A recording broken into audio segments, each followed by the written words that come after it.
All right, welcome back everyone for another deep dive. This time, we're going back in time. Ooh, time travel. Well, not literally, of course, Right. but we are going to be looking at the history of Catholics and Protestants. Okay, yeah. And specifically, in a place you might not expect a whole lot of harmony, let's say. Interesting. Yeah, the Diocese of Geneva. Geneva, huh? Reformation Central, Yeah, right? that's what I thought too. But then I got my hands on this book, Boundaries of Faith, Catholics and Protestants in the Diocese of Geneva by Jill R. Fehleison. Boundaries of Faith. And honestly, Yeah. it flipped the script on a lot of what I thought I knew. I bet. So, not the usual Catholic-Protestant showdown we usually hear about. Exactly. Fehleison really dives into the nuances, the day-to-day reality of folks living in this diocese during the 16th and 17th centuries. Okay, so set the scene for us. What's a diocese anyway? So a diocese is basically a district, like a region that's under the watch of a bishop. Right, like a mini Catholic kingdom, kind Yeah. of. Sort of, yeah. And the Diocese of Geneva during this time, well, it was right in the thick of it all. Makes sense. Reformation was spreading like wildfire. Exactly. And that's what's so interesting. You'd think it would be all-out war between these two groups. Right, fighting for every inch of ground, theologically speaking. Exactly. But the book shows it was way more complicated. Ooh, how so? Spill the tea. Well, for one thing, there was actually cooperation happening. Cooperation, come on. I know, right? I had to reread that part a few times myself. But Fehleison gives examples of, like, when a bridge would collapse, Oh, no. or there'd be a particularly harsh winter. Tough times. Yeah. And both the Catholic and Protestant communities would, be affected. Right, they lived side by side. Exactly. And so they would set aside their theological differences Right. and work together to fix things or help each other out. So practicality trumped doctrine. I guess so. It's really fascinating. And it makes you wonder how much we miss when we only focus on the big, dramatic conflicts.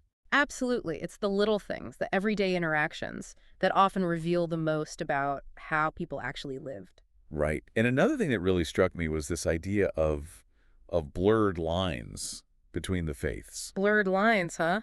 What does that even mean in this context? Well, it wasn't always clear-cut who was Catholic and who was Protestant, especially in everyday life. Interesting. So people flip-flopping between faiths. Sometimes, yeah. But it was also families with members from both sides. Oh, wow. I can imagine that would make for some interesting dinner conversations. All right. And then there were folks who incorporated elements of both traditions into their personal practices. So like a spiritual mix and match. That's fascinating. It is. And Fehleison points out that this wasn't happening in a vacuum.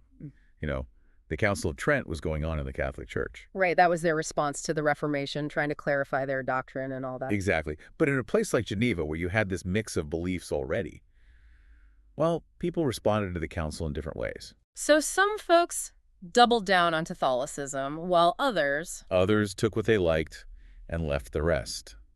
It's like the council had this ripple effect, but the way it played out on the ground was really up to the individual.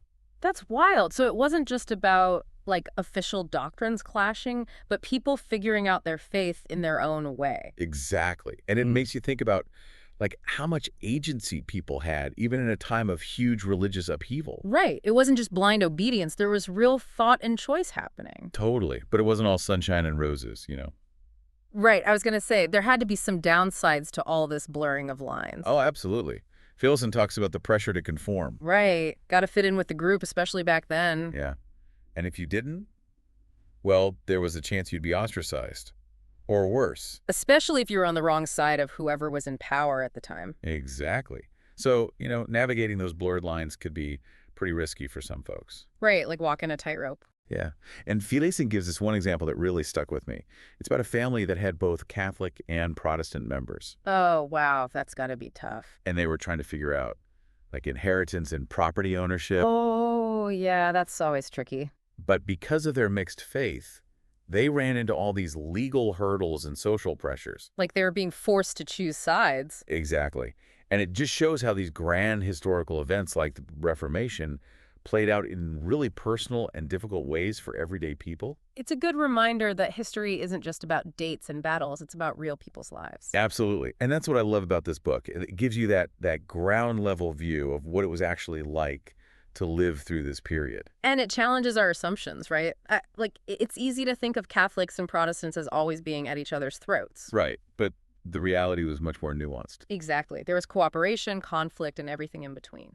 And I think that's a lesson that's still relevant today. Yes. You know, how can we understand and navigate those blurred lines in our own time? That's the million-dollar question, and I think Boundaries of Faith gives us some good food for thought. It definitely does. Mm. So for our listeners who are intrigued by this more complex view of Catholic Protestant history, Yeah, who want to go beyond the usual black and white narrative. we highly recommend checking out Boundaries of Faith by Jill R. Fehleison. It's a real page-turner. You can find a link to the book in the episode description. And hey, using our link helps support the channel. It does.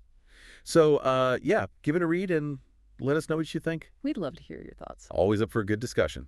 Thanks for joining us on this deep dive. Until next time. See you later.